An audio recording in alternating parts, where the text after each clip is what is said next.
días. Pues vamos a iniciar la conferencia. Vamos al grano porque lo demás es pacha. Presidente, buenos días a los compañeros y a quienes nos escuchan. Soy Arnoldo Cuellar, vengo de Guanajuato, de una organización periodística que se llama el Laboratorio de Periodismo y Opinión Pública, y también de la Alianza de Medios de Periodistas de a Pie. Usted ha mencionado muchas veces a Guanajuato aquí. Ha hablado de cómo no se pacifica, lo ha mostrado en las cifras de inseguridad. Nosotros estamos trabajando allá, investigaciones todo el tiempo, sobre por qué no se abate la inseguridad en Guanajuato. Hemos encontrado una constante, y usted también la ha mencionado, es la complicidad que está generándose entre funcionarios que tienen mucho tiempo allí, entre políticos y entre un fiscal que ya tiene 12 años. En esta investigación hemos sido espiados, han sido intervenidas nuestras comunicaciones. Estamos en riesgo, presidente. Sin embargo, no venimos aquí a plantear eso. Venimos a plantear que hemos usado las vías correctas para hacer visibilizar esto. Hemos presentado denuncias ante la Fiscalía General de la República que hasta este momento no han sido escuchadas. En Guanajuato, la delegación de la Fiscalía General de la República declinó investigar este presunto delito y se lo derivó al propio fiscal de Guanajuato, al que creemos que nos espía. Hemos investigado por qué y encontramos cosas curiosas. En Guanajuato hay un delegado encargado del despacho y el coordinador general de delegados de la Fiscalía General de la República, con su procurador de nombre Germán Castillo Banuet, es un funcionario que está ahí, presidente, desde la época del general Macedo de la Concha, desde la época del desafuero, y ahí siguen. Entonces mi pregunta es, ¿puede ser viable el combate a la inmoralidad pública, a la corrupción, cuando algunas de estas instancias, que aunque son autónomas, deberían estar investidas de un nuevo espíritu, conservan ahí funcionarios y algunos de los regímenes más nefastos de este país? Esa sería la pregunta primera, presidente. Bueno, debe de renovarse en Guanajuato, es mi opinión, respetuosa de la soberanía del Estado, a las instituciones encargadas de garantizar la paz y la tranquilidad de los habitantes del Estado. Es evidente que no hay buenos resultados, que Guanajuato es de los estados con más violencia y desde hace ya bastante tiempo. Y no es posible que no haya ninguna mejora, sobre todo en el caso de homicidios, y lleve 12 años el procurador de Guanajuato. No es posible. Si fuese gerente de una empresa con esos resultados, ya lo hubiesen corrido. Hablando en plata, más si se trata de un asunto tan delicado como es la seguridad pública, donde está de por medio la vida de la gente. Eso es lo que yo puedo opinar y pedirle también a la Fiscalía General de la República, respetando su autonomía, que revise lo que corresponde al fuero federal. Porque, sin duda, cuando las autoridades no actúan con rectitud, con honestidad, cuando no hay una frontera entre delincuencia y autoridad, no se avanza. Hay un ejemplo que ayuda a entender estas cosas. Veracruz, había un fiscal así, porque inventaron de que había que nombrar a fiscales y mantenerlos por 12, 15 años. Eso se debe de revisar. Estamos ahora en vísperas, o para el año próximo, a principios de abril, va a haber una consulta para preguntarle a los ciudadanos si quieren que continúe o que renuncie el presidente, porque ya está en la Constitución el método democrático de la revocación del mandato, porque el pueblo pone y el pueblo quita. ¿Cómo? Entonces, legalmente, se va a mantener a un funcionario por 12 o 15 años. 19 es el mandato. 19 años, imagínense. Todo esto lo crearon para afianzar la impunidad. Son cosas que hay que revisar y tienes toda la razón. Y ojalá y las autoridades de Guanajuato, el gobernador, actúe y tomen decisiones. Y el gobierno no puede estar secuestrado por facciones, por intereses de grupo. Nada de que una secta es la que domina y los jefes, líderes de esa secta tienen privilegios. Son los que mandan como una vanguardia donde el gobierno está sometido a un grupo. El gobierno no puede ser una facción. El gobierno es para proteger al pueblo, a todos, sean del partido que sean, de la ideología que sea, de las creencias que sean. Entonces sí, es un tema que se debe de analizar y no es una invención, es un asunto de juicio práctico. Ahí están los datos. Hemos hecho muchísimas cosas ayudando, pero estamos hablando de homicidios, son delitos del orden común, del fuero común. ¿Quiénes hacen las investigaciones? Las fiscalías estatales. ¿Quiénes solicitan las órdenes de aprehensión? Las autoridades de la fiscalía. Y hay mucho problema. Y no vincular la delincuencia organizada a los procesos electorales, no querer controlar políticamente mediante alianzas con la delincuencia. La vez pasada hablaba yo de que cómo no iba a descomponer el país en cuanto a inseguridad y violencia. Sí, el ejemplo que daban las autoridades era precisamente el de la corrupción, si se comportaban como delincuentes, nada más que de cuello blanco. Un mal ejemplo. Entonces es oportuno el que se haga una revisión de estos casos. Decía yo de un ejemplo. Veracruz, había un fiscal así, se cambió el fiscal. Costó muchísimo porque los dejaron blindados. Bueno, a partir de que cambió el fiscal, ahí están también los datos. Una disminución en índices delictivos en Veracruz, y en particular en homicidios y en secuestros. Vamos a verlo, vamos a probarlo ahora. A ver qué buen tema se está planteando. ¿Por qué no vemos este es hoy, mejor dicho, son los delitos de ayer? 36 en Guanajuato, 10 homicidios. Pero esto es de todos los días. Estamos hablando del 15% de los homicidios del país. Pero miren Veracruz, ayer estaba terrible. Pero a ver si no tenemos una de anual o de los últimos tiempos. Sí,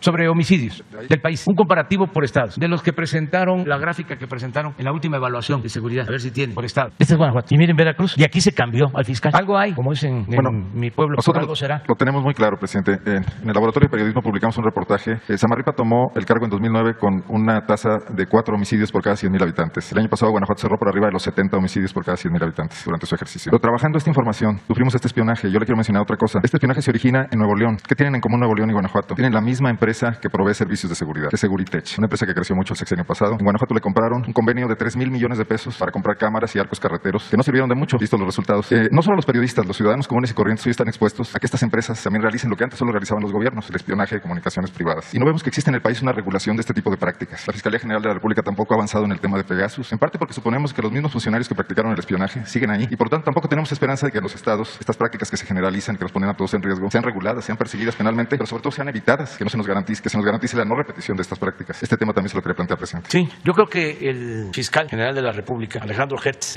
va a tomar nota y con su independencia, con su autonomía, va a actuar. Este es un buen momento y qué bien que ustedes están planteando este asunto. Ese es el propósito también de estas conferencias, que todos sepamos con mucha claridad, con mucha objetividad lo que está sucediendo en el país y que se asuman las responsabilidades. Entonces, vamos a esperar que el fiscal general actúe, Alejandro Hertz, que es un hombre íntegro, una gente seria, honesta. Yo le tengo confianza. Si fuese otro procurador, no habría esperanzas, pero Alejandro es una gente íntegra y yo estoy seguro que va a actuar. Y lo demás es un llamado muy respetuoso al gobierno de Guanajuato para que se actúe. No es posible que por intereses de grupo se esté padeciendo de esta inseguridad, de esta violencia. Los cambios son necesarios. Imagínense que alguien se sienta intocable, absoluto, que pueda durar en el cargo 19 años y que no lo puedan mover legalmente. Pues todo eso hicieron en el periodo neoliberal, ajustaron el marco legal para poder llevar a cabo estos absurdos, estas atrocidades. Así hicieron también para crear las fiscalías anticorrupción. Y resulta que a los fiscales anticorrupción los nombraban los estados, o mejor dicho, los gobernadores. Y también por 10 o 15 años hacia adelante. Y todo era, yo voy a dejar al procurador, porque cuando yo termine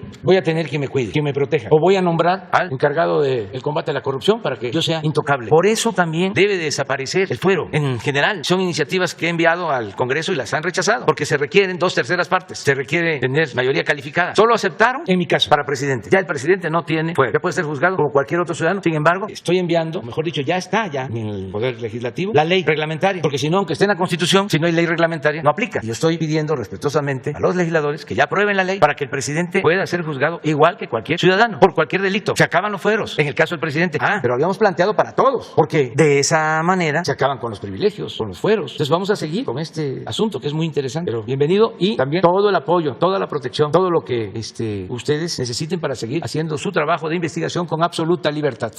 Buenos días, señor presidente. Diego Elías Cedillo, de Tabasco Hoy, Campeche Hoy, Quintana Roo y Diario Basta en la Ciudad de México, del Grupo Cantón.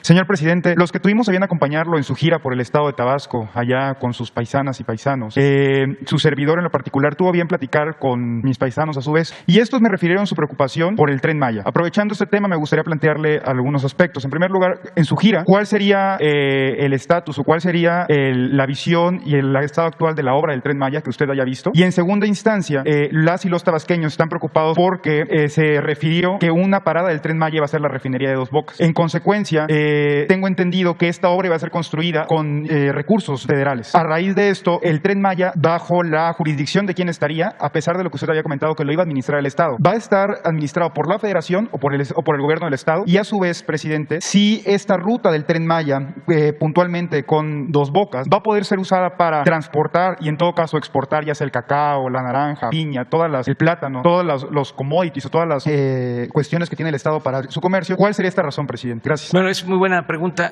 A lo mejor podemos ilustrarla. A ver si tenemos lo de la ruta del Tren Maya y luego lo que es el istmo y el sureste completo. Son dos cosas. El Tren Maya es Palenque, de las ciudades grandes, es Tenosique, Palenque, Tenosique, El Triunfo, Candelaria, Escárcega. Es esto. Palenque, Tenosique, El Triunfo, Escárcega. Este es el tramo 1, ya se está trabajando en este tramo. Aquí pues es el sitio arqueológico más emblemático de toda la región maya, Palenque. Esto es lo más bello que puede haber. En lo cultural, en lo artístico, también en lo que tiene que ver con el ambiente, la naturaleza. Esto es bellísimo, Boca del Cerro. Aquí es donde el río Sumacinta ya se convierte en navegable. Es el río que viene de Guatemala. A la orilla de ese río, porque esa era la gran avenida en la época prehispánica, era la forma en que se trasladaban los mayas en grandes canoas canoas, cayucos, viene de arriba y a la orilla del río, de Chiapas, y enfrente está Guatemala, está Yaxchilán, que es un sitio arqueológico también bellísimo. Más abajo está Piedras Negras, Yaxchilán del lado de México, de este lado del río, Piedras Negras del otro lado del río. Entonces, aquí en Boca del Cerro también hay zonas arqueológicas. Aquí acabamos de encontrar un fragmento de una figurita olmeca, lo cual demuestra la influencia de los olmecas en toda la región. Esto es muy bello. Luego, aquí en el Triunfo, toda esta zona por aquí, están zonas arqueológicas importantes, Reforma y otras. Se acaba de descubrir una gran zona arqueológica,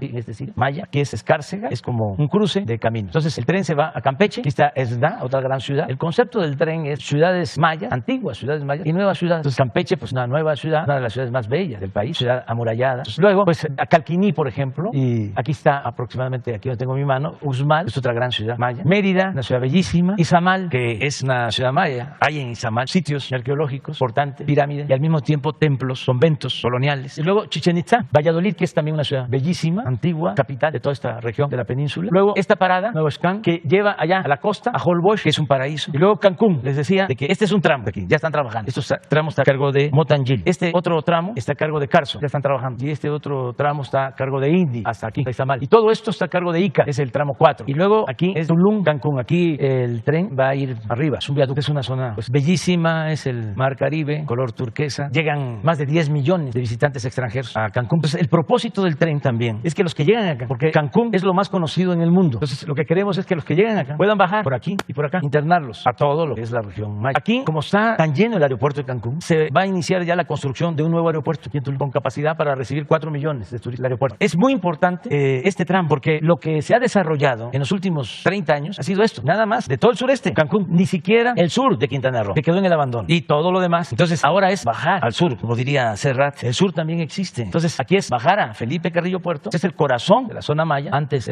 Chan Santa Cruz, y fue la resistencia de los mayas ante el exterminio de la guerra de casas y del porfiriato. Fíjense la historia tan importante. Quintana Roo se separa de Yucatán con Porfirio Díaz porque querían quedarse con todas las tierras. Esta isla, que es Cozumel, era de un hermano, se la entregaron a un hermano de don Justo Sierra. Entonces, consideraban que eran tierras nacionales y eran tierras de los mayas, y por eso el exterminio, lo que sucedió en Sonora con los yaquis. Pero en ese entonces, pues no había población porque era muy inhóspito el medio, muchas enfermedades, epidemias de todo tipo. Entonces, mientras que en el porfiriato Yucatán llegó a tener 300,000 habitantes, aquí habían, en todo lo que hoy es Quintana Roo, 12,000. Pero hay otra cosa que es interesante, que no se sabe. Quintana Roo fue cárcel. Por el calor, me parece, ¿no? Porque era una zona de castigo, es como la Siberia tropical, la Siberia mexicana. Entonces, todos los dirigentes opositores al porfiriato, los que estuvieron en las huelgas de Río Blanco, los llevaron aquí. No salían, era muy difícil, era de las peores prisiones. ¿Quién iba a imaginar que al paso del tiempo esto se iba a convertir en la región turística más importante de México y del mundo, de las más importantes del mundo? Ahora ya Quintana Roo tiene casi la población que tiene Yucatán. Entonces, es bajar a Felipe Carrillo Puerto, que es un pueblo maya importante, gente muy buena, trabajadora, y bajar el tren. Aquí está Bacalar, que es una belleza, esta laguna. Chetumal, aquí están los límites ya en Chetumal, con Belice, que también es parte de la región maya, junto con Guatemala. Luego, aquí es Espujil, que es el límite de Quintana Roo con Campeche. Hay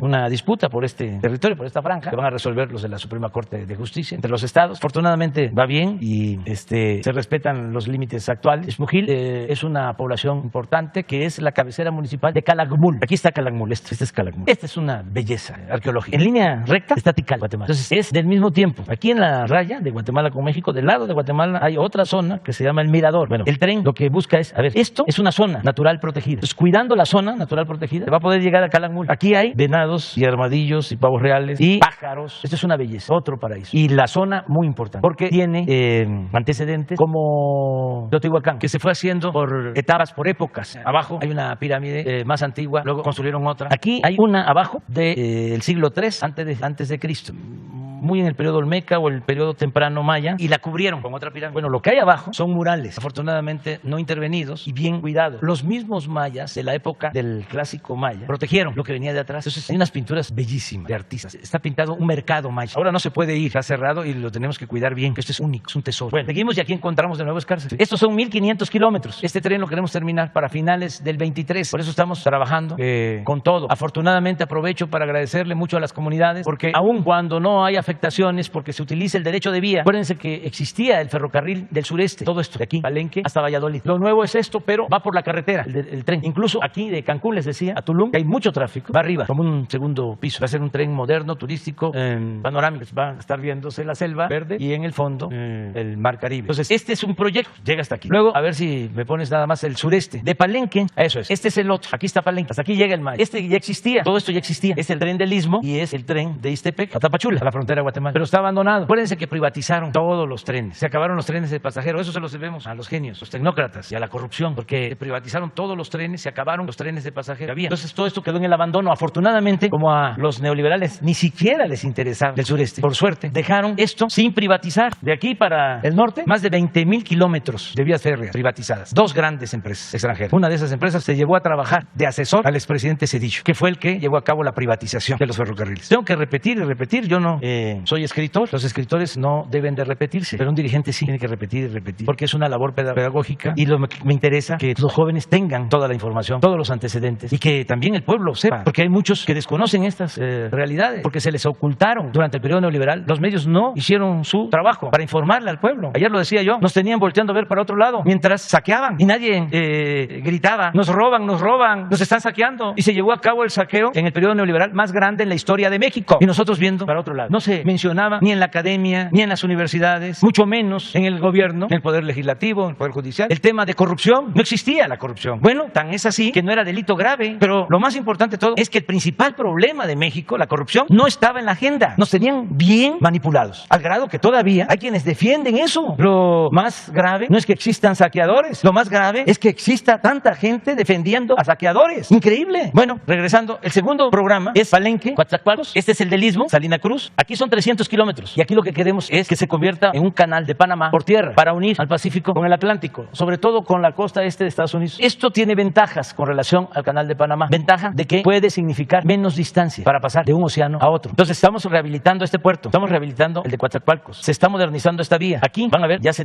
tienen adquiridos terrenos, 10 parques industriales. Aquí las empresas que se quieran ubicar en estos parques industriales van a tener subsidios fiscales. ¿Por qué queremos que esto se convierta en una cortina de desarrollo? Para que los que por necesidad tienen que pasar al norte tengan aquí opciones de trabajo. Bueno, el plan incluye rehabilitar, decía yo, de Palenque a Coatzacoalcos. Ya se está trabajando aquí y vamos también a rehabilitar esta vía de Ixtepec a los límites con Guatemala. Este es el segundo proyecto. El ramal que mencionas es un ramal de Estación Chontalpa a Dos Bocas. Dos Bocas está aquí, la nueva refinería. Entonces vamos a construir este ramal. Este proyecto va avanzado, lo tenemos que terminar también en el 23, aquí en el puerto, para que puedan llegar barcos grandes con miles de contenedores. Estamos construyendo, por ejemplo, un rompeolas mar adentro para crear las condiciones, modernizar este puerto. Este puerto lo hizo Porfirio Díaz, como el de Coatzacoalcos y como el de Veracruz. Los hizo con un empresario inglés, Pearson, que era su contratista favorito. Y en ese entonces no tuvo mucho éxito porque Asia no tenía el desarrollo que tiene actualmente. Por eso siguió siendo Veracruz el puerto más importante. Ahora los puertos del Pacífico, por el desarrollo de Asia, para acá, Manzanillo, Lázaro Cárdenas, son puertos muy importantes, son de los cambios que se han dado en el mundo. Les decía, pues Pearson hizo estos puertos, no están mal hechos, son buenas obras, pero las estamos ampliando, mejorando. Estos dos, Pearson hizo también el ferrocarril en la época de Porfirio. Entonces, ¿por qué el desarrollo de esta región también? Porque esta era la región olvidada, les decía yo que ni para robar les importaba. Por eso dejaron sin privatizar las vías del ferrocarril, no les interesaba. Y resulta que aquí hay mucha pobreza, muchas necesidades y ahora hay inversión pública federal. Esto no significa que se va a dejar de atender el centro o el norte, lo estamos haciendo, pero es equilibrar, atender el sur-sureste. Además hay una cosa que debe saberse. De aquí salió durante décadas una cantidad suficiente del presupuesto público para desarrollar a todo el país, porque aquí se produce el 95% del petróleo de México, se extrae el petróleo. Y hubieron años, todavía con Fox, que el 45% del presupuesto nacional se integraba con ingresos petroleros. Entonces le ha dado mucho el sureste al resto del país. Yo creo que ya es el tiempo de que se le recompense, sobre todo atendiendo el desarrollo económico y social. Y esto incluye Veracruz, incluye Guerrero, donde voy hoy, a eso, incluye Oaxaca, Chiapas. Tu pregunta me ayudó para explicar más. Gracias, presidente. Y aunado también a lo que comentaba de regresarle, o más bien dicho, de recompensar los esfuerzos que el sureste ha dado al país y particularmente Tabasco. Estando en el estado, en mi casa cuando era niño, con mis papás, encontré un libro que había leído anteriormente del gobierno del general Cárdenas. En él aparece quien fuese su secretario de Economía, si no me equivoco, el general Francisco Mujica. El general Francisco Mujica fue gobernador del estado de Tabasco y le comentaba al general Cárdenas que habría de tabasqueñizar todo México. Bajo esta premisa, señor presidente, yo le preguntaría, ¿usted considera prudente tabasqueñizar México? ¿Que hace falta integrar estos conceptos que ha dado Tabasco a todo el país? Ergo, a lo mejor teniendo en esta segunda etapa de su gobierno más tabasqueños o tabasqueñas su gabinete y también aprovechar algunas ideas que se hayan dado, como en su momento dado fue los centros integradores en el gobierno de don Enrique González Pedrero. ¿Considera usted prudente que algunas ideas o consideraría viable tabasqueñizar México, presidente, siendo usted oriundo de la zona? Pues, yo represento a todos los mexicanos y en todo el país hay cultura. México, lo he dicho muchas veces, es un mosaico cultural, tiene mucho potencial cultural, artístico. Su pueblo es extraordinario en todos lados, en todo el país. Cada estado tiene su historia, por eso es muy importante en la investigación lo que se conoce como la microhistoria. Uno lee Pueblo en Vilo de don Luis González, que es una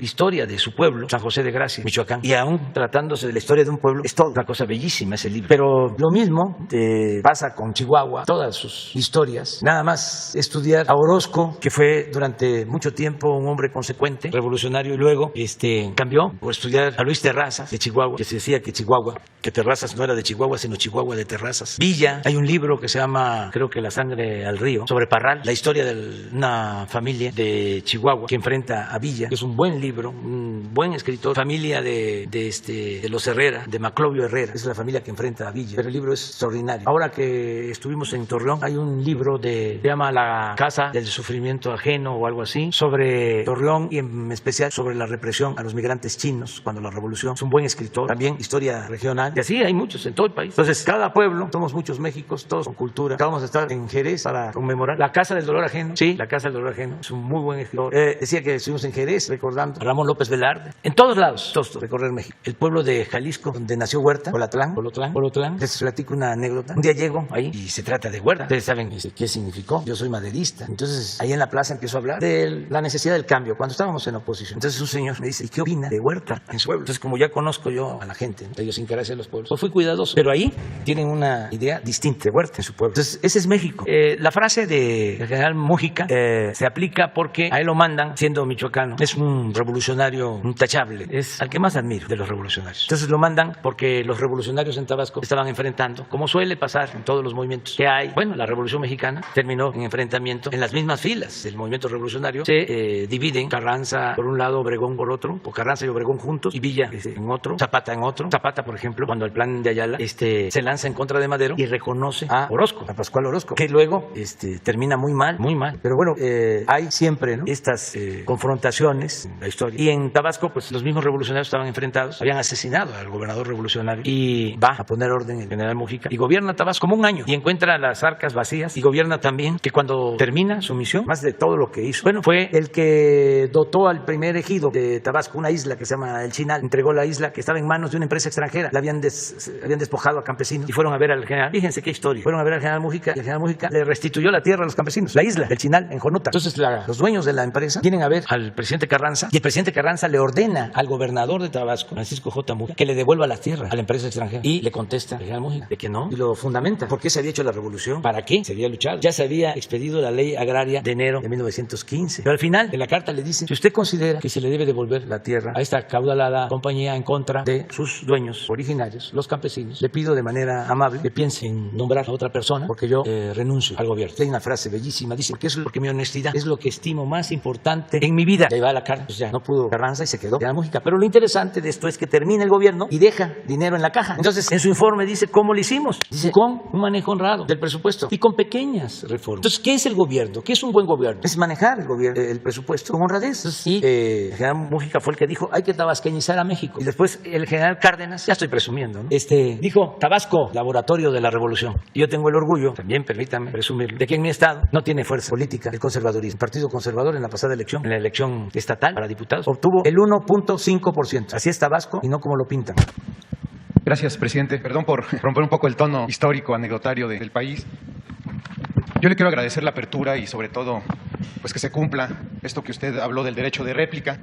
Para ser preciso y para expresar mi punto de vista, no lo suelo hacer, pero no quiero ahora extraviarme en el mensaje que quiero compartirle y voy a leer. Lo voy a hacer rápido y no me llevo más que 4 minutos. Cuando comenzó su gobierno le pregunté si esta conferencia abonaría a la transparencia y rendición de cuentas o sería simple propaganda oficial, y también le pregunté qué tipo de periodismo servía a la 4T. Usted sin duda respondió, lo que sirve es el periodismo crítico y bien documentado, lo cual fue interpretado por nosotros, los reporteros de calle, de tropa, como una oportunidad única única, jamás disfrutada en el pasado, cuando todo era un montaje, de investigar y ventilar aquí nombres de funcionarios o actos contrarios al cambio. Aquel optimismo, presidente, se ha ido, diría yo, desmoronando. Primero, por la incursión de personajes singulares, ajenos al periodismo, la mayoría, y todos los conocemos, al servicio de legisladores o líderes partidistas, publicistas, gestores, aspirantes a políticos de medio pelo y hasta exfuncionarios públicos acusados de corrupción, que se disfrazan aquí en esta conferencia de periodistas y que solo han venido a susurrar dulzuras. Segundo, por actos como el del pasado miércoles, cuando con absoluta falta de rigor y evidente desprecio a la verdad, se aludió un texto de mi autoría titulado Falsean datos de Sembrando Vida, difundido en la crónica de hoy el pasado 7 de julio. De manera superficial, sin argumentos ni revisión de fondo, se le tildó de engañoso. ¿Quiénes quieren las mentiras, presidente? Puede ser una sección útil y yo creo necesaria para la discusión pública, pero está destinada a ser inservible y tendenciosa si no hay detrás personas capacitadas, al menos, para analizar textos periodísticos. Hablo en específico de mi caso. ¿Por qué omitió la presentadora que el trabajo se centró en Tlaxcala, dado que las evidencias eran exclusivamente de ese estado y que jamás se mencionó que la alteración de datos fuera una práctica generalizada en el programa? ¿Por qué omitió la existencia de audios que prueban esta anomalía y la participación de funcionarios públicos bien identificados y los cuales ya desde ahora pongo a disposición de su gobierno? ¿Por qué omitió que desde el primer momento fueron presentadas las denuncias ante las Secretarías del Bienestar y de la Función Pública e incluso ante la CNDH y que los números de folio son del conocimiento público? ¿Por qué omitió que el propio subsecretario encargado del tema, Hugo Paulín, admitió estas irregularidades en una entrevista concedida a Carmen Aristegui y que, por cierto, se ha negado a darme a mí en las peticiones constantes que le he hecho desde hace 2 meses? En la charla, Carmen le pregunta a Paulín, ¿se ha confirmado entonces lo que se denunció periodísticamente en Crónica? Y él responde, sí, tenemos un seguimiento permanente de todo lo que sucede en los estados y conocimiento de estas denuncias. Presidente, independientemente de mis convicciones personales y profesionales, inclinadas a impedir el retorno de los saqueadores del pasado y sus voceros pagados, la esencia más noble del periodismo sirve para denunciar deficiencias en el quehacer gubernamental, detectar retos y empujar cambios en beneficio de la gente y las finanzas públicas. Yo no tengo departamentos en el extranjero, no tengo yates ni empresas para estafar al erario. Lo único que tengo es credibilidad, presidente, y la voy a defender contra viento y marea. Le he presentado aquí decenas de casos, algunos de los cuales han servido para remover vicios y ventilar a funcionarios corruptos. Le pido, por favor, presidente, con el corazón en la mano, que jamás se atente contra nuestra inteligencia, que jamás se atente contra nuestra pasión por el oficio y contra nuestra credibilidad. Durante los últimos meses, con ayuda de servidores públicos, beneficiarios y jóvenes construyendo el futuro, he podido documentar diversas tropelías en Sembrando Vida, un programa que todos los entrevistados, sin excepción, consideran sumamente valioso, pero que se ha visto ensombrecido por el mal uso de recursos adicionales, deficiencias en el empadronamiento y, en el caso específico de Tlaxcala, que es el que ahora hablamos, registro de datos falsos. Termino con 2 preguntas, presidente, que son de respuesta corta y lógica, pero al menos a mí me sirven o me alientan para justificar mi presencia aquí. Una, los denunciantes están dispuestos a comprobarle estos abusos, para borrar cualquier duda, para que de viva voz se entere de la situación. ¿Estaría usted dispuesto a reunirse con ellos o a que al menos lo hiciera con el funcionario que usted designe y entregar aquí un reporte de lo recabado? Sí, que vean a Javier May, los va a recibir. Ok, tomamos nota entonces y nos coordinamos con Jesús Ramírez Cuevas. Y segunda pregunta, ¿refrenda usted con 2 años y 8 meses en el gobierno su postura de que es el periodismo crítico y bien documentado y no el lambiscón el más útil para la 4T? Sí, la crítica es fundamental, es básica, nos ayuda mucho a purificar la vida pública. Incluso hasta la crítica política, hasta el despropósito, hasta el invento nos ayuda, porque eso es consustancial a la democracia. Lo otro, el no hablar, es dictadura. Entonces, completa libertad de expresión, de manifestación de las ideas. Y la democracia también es pluralidad, es discrepancia, no es pensamiento único. Lo que siempre digo es garantizar el derecho a disentir. Entonces, adelante. Muchas gracias. Este es un ejercicio para eso. A mí me ayuda mucho, porque el poder, cuando no hay principios, cuando no hay ideales, atonta a los inteligentes y a los tontos los vuelve locos. ¿Qué es lo que suele pasar cuando no hay principios? Alguien ocupa un cargo y se marea, se suben a un ladrillo y se marean. Se olvidan de que somos servidores públicos. Decía Morelos, siervos de la nación. Y luego, si no hay principios, no se resisten las tentaciones del dinero. Hay veces que se trata de gente excepcional que viene luchando durante todo el tiempo y claudica. Y esto lo precipita el poder, entendido no como la posibilidad de servir, sino como prepotencia, superioridad, autoritarismo. Entonces, es un proceso y ustedes ayudan mucho y no hay intocables. Nada de que no se puede tocar al intocable. No, solo es que se garantice siempre el derecho de réplica y que haya debate, porque antes lo que había era campañas, y las hay, de linchamiento de los medios. Vean el Universal, cambio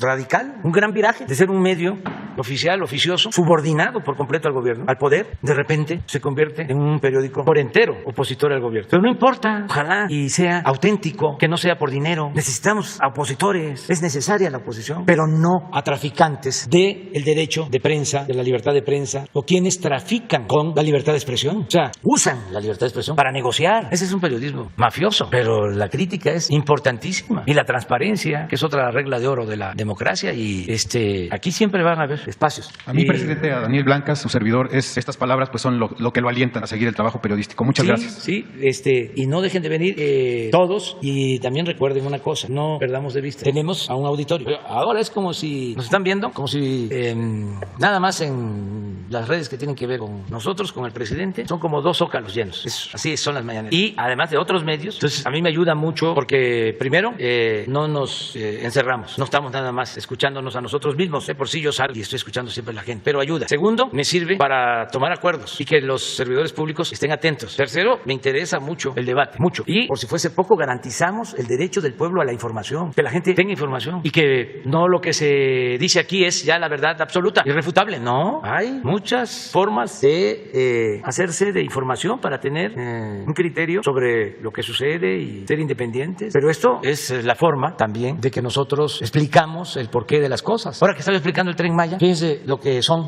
las campañas en contra nuestra. Mi hijo Jesús, cuando estaba la campaña de que el Tren Maya destruía la selva, yo explicando, quizá no lo suficiente, de que el tren iba por el derecho de vía del ferrocarril del sureste que se construyó a mediados del siglo pasado y que en vez de afectar la selva o el monte alto que existe, se iba a cuidar y se estaba replantando, se están sembrando miles de hectáreas en todas las reservas de árboles maderables, como nunca. Pero Jesús, por sus amigos, conocidos y demás, me emplaza y me dice, ¿por qué el Tren Maya? Si se va a afectar la selva. Ya tuve que explicarle, mira, no se va a afectar nada, va a ser así, así, así, así, y esto es para beneficiar a la gente y también para cuidar el medio ambiente, porque la propaganda aturde, confunde. Jesús, tengo esa dicha enorme de que, pues como todos los niños, adolescentes, son muy despiertos, muy avispados, entonces cuestiona, pero si se le argumenta, se les explica. Hace poco me empieza a decir, ustedes viven del IVA, ¿de dónde saca esto? Tú vives del IVA, compañeros, tú vives también del IVA. Pues sí, yo vivo del IVA y vivo del impuesto sobre la renta, pero a ver, ¿cómo está esto? Es un movimiento que existe donde pues nosotros vivimos de los impuestos, pues sí, pero es subrayado por ciertos sectores opositores a nosotros. Entonces le tuve que explicar y como soy perseverante, ya la tercera vez me dijo, ya papá, no soy tonto, ya le entendí. Ah, bueno, es como el que se va a vacunar con esa mentalidad, que no nos quiere, y se le vacuna y le está diciendo a la enfermera, ¿y por qué se tardaron tanto? Son mis impuestos, es tu deber. En cambio, una gente pobre, humilde, sabiendo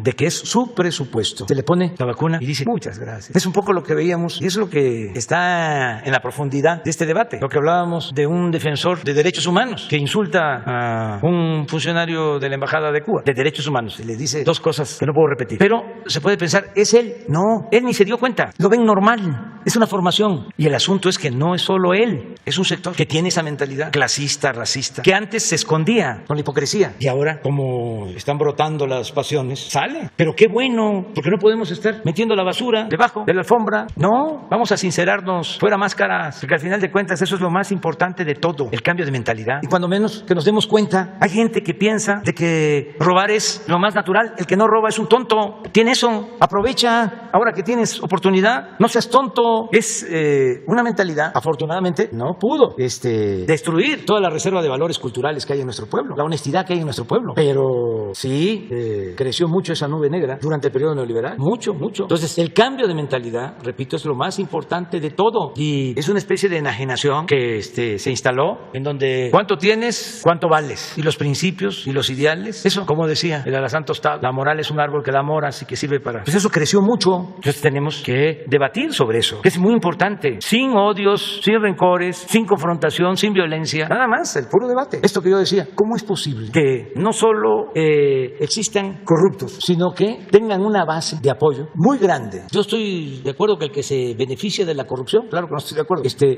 puedo entenderlo, que diga, no, pues yo me estoy beneficiando, pero hay mucha gente que no se beneficia de la corrupción y sin embargo apoya la corrupción. O sea, están ahí militantes apoyando, pero lo tuyo es muy interesante y ojalá y todos presenten lo mismo aquí y con total apertura. Ya me voy a Chilapa. Evitar hablar de propaganda gubernamental, bueno, como lo mencionan ahí, que sería incluso hablar de programas sociales y obra pública.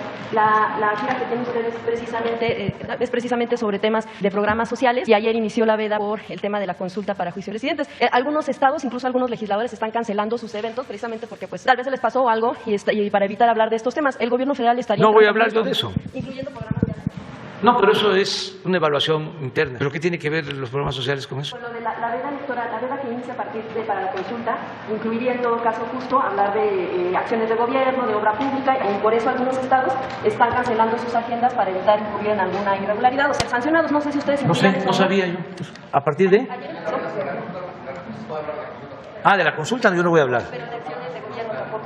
Propaganda gubernamental, pues son reuniones cerradas. Pero no van a ser eventos públicos. ¿Mande? ¿Van a ser eventos abiertos que hablan? No son abiertos. Para la gira de ahorita de Sí, pero no son abiertos. Es una reunión de evaluación. A lo mejor porque se va a transmitir en redes. Solamente eso. ¿Por qué no lo revisas? Y si es así, que no se transmita. Pero sí necesito ir. ¿De qué es lo que se tiene que... También tener la seguridad de qué es lo que se puede o no transmitir, ¿no? Porque, Sí. Y es parte de la falta de información que hubo en torno al tema de la... Porque es la primera vez que se hace una consulta. No, y es la primera vez que sé que no se puede, que no se podría, si no lo hubiese yo suspendido. O sea, pero tengo que hacer las reuniones cerradas, porque lo que vamos es a un plan integral de bienestar para Guerrero. Entonces vamos a eso, a trabajar.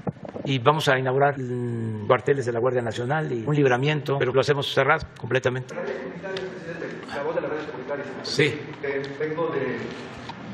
Muchas gracias. Vengo de la Asociación Mundial de Radios Comunitarias. Tenemos 62 proyectos de radios en distintos lugares del país, a veces zonas muy alejadas. Usted ha dicho que el otro periodismo es el necesario, el periodismo de redes, dice usted. Yo le digo, la radio es el medio de proximidad, usted lo sabe. Hay lugares en donde no llega el internet, en donde no llega el teléfono, y lo que llega, a veces llega su voz, llega la conferencia mañanera porque las radios comunitarias lo transmiten. El sexenio pasado conseguimos tener el reconocimiento por parte del Estado mexicano, donde ya por fin se nos nombró en la Constitución. Existimos hace mucho, pero se nos nombró apenas con la nueva ley de radio y televisión. En un apartado muy chiquitito de la ley, lo poco que permitieron no que las radios comunitarias pudieran comercializar sus espacios, no que pudieran hacerse de recursos de distintas maneras, siendo que la luz, los transmisores y todo nos cuesta lo mismo que a los comerciales. Permitieron que el 1% apenas, el 99% va para los comerciales, pero el 1% de la publicidad que el Estado mexicano puede promover se pudiera destinar a los medios comunitarios. El gobierno de Peña no nos peló tanto, aunque ya estaba en la Constitución, y no todas las dependencias nos quisieron atender. Nos atendieron muy poco, algunas radios resultamos beneficiadas con un porcentaje pequeño. Sin embargo, llegó el 2018 y nosotros teníamos mucha esperanza en que este gobierno, que entienda redes comunitarias, que usted ha estado en algunas de ellas, volteara a vernos. Iban llegando 2019, 2020 no cambió tanto la historia. Y en el 2021 todavía vemos mucha resistencia en ese elefante reumático que usted le llama, a que volteen a ver algo que es ley desde hace ya 6 años. Le pedimos que voltee a ver a radios comunitarias, presidente. Y por otro lado, yo vengo de Hermosillo, Sonora, de política y rock and roll radio. Cada que pensamos en Hermosillo, desafortunadamente pensamos en la guardería ABC. Usted conoce bien el caso. Yo en lo personal le agradezco que haya volteado desde hace mucho tiempo a ver la deuda histórica que había con la guardería ABC, con todo lo mal que se había hecho. Sin embargo, este creo que es un caso que no solo tiene víctimas, como otros muchos casos en nuestro país, y presuntos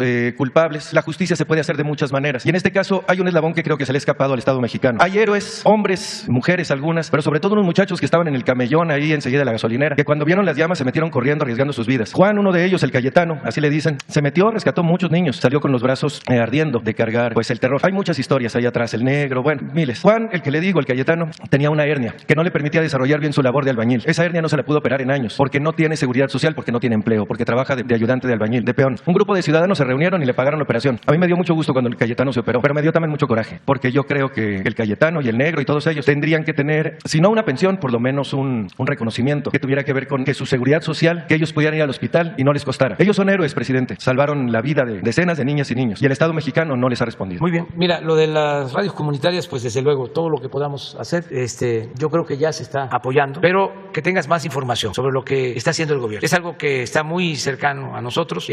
Conocemos la importancia de las radios comunitarias, porque son las que están en las zonas más apartadas del país. La mayoría. Yo fundé una hace 45 años, XCNAC, La Voz de los Chontales, bilingüe, 1980 más o menos, 77, 80. Y ahí está. La cerraron porque hubo represión y ahora se volvió a abrir hace relativamente poco. Y ahí está la radio. Y así hay muchas. Y vamos a seguir apoyando. En cuanto a lo de la guardería, lo mismo. Y es cosa de ver con Alejandro Encinas, de que se incluyan a todas estas personas que con humanismo, arriesgándolo todo, ¿no?, salvaron vidas. Como tú dices, no solo es lo material, que tengan la seguridad social, que es un derecho de todos los mexicanos. Ya hay una reforma para que la atención médica, los medicamentos sean gratuitos para quienes no tienen seguridad social. Esa operación se le tuvo que haber hecho en un hospital público y no pagar nada por eso, pero ya está elevado a rango constitucional el derecho a la salud. Nada más que hay que seguir empujando. La semana próxima ya vamos a informar sobre la compra de los medicamentos que nos van a alcanzar para que se puedan entregar de manera gratuita a toda la población que no tiene seguridad social, y se compraron todos los medicamentos, lo adelanto, a un precio más bajo, justo porque ya no se presentaron los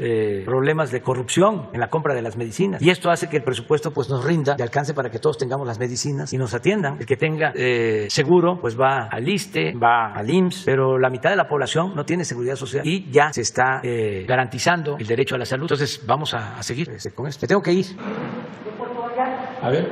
presidente. Es la primera vez que vengo y me dio mucho gusto aquí el mensaje del compañero y que se haga frente a frente. Vengo de Puerto Vallarta, Radio Universidad de Guadalajara y Foro Nacional de Periodistas para comentarle que, pues lamentablemente, la voracidad, la corrupción, violación sistemática de las leyes ambientales, la expedición ilegal de licencias de construcción carentes de factibilidad están impactando mucho a Puerto Vallarta. Están construyendo un espigón en una zona que es natural protegida. Se han agarrado áreas verdes, incluso hasta banquetas en Puerto Vallarta. Se han unido ya varios ambientalistas para ver todo esto que ocurre, que es la devastación y aparte la venta de patrimonio municipal en los últimos 10 años. Entonces, ya se buscó, aquí se ha hablado del tema, edificio que Orchid, que tiene orden de demolición, que estas autoridades que están por salir no han demolido, están dejando pasar el tiempo para que le toque a la próxima administración. Es una investigación también que hemos hecho durante 6 años de edificios que no cumplen con el cálculo estructural. Tenemos todos los datos. Pedirle, presidente, que la Semarnat, la Profepa y la Sofemar actúen en la zona. No nada más es en Puerto Vallarta, es en Bahía, es en toda la Bahía. ¿Qué instrucciones le estaría usted dando a las secretarias, a los titulares de estas dependencias? Ya se están atendiendo casos que se han denunciado aquí sobre construcciones en Vallarta, pero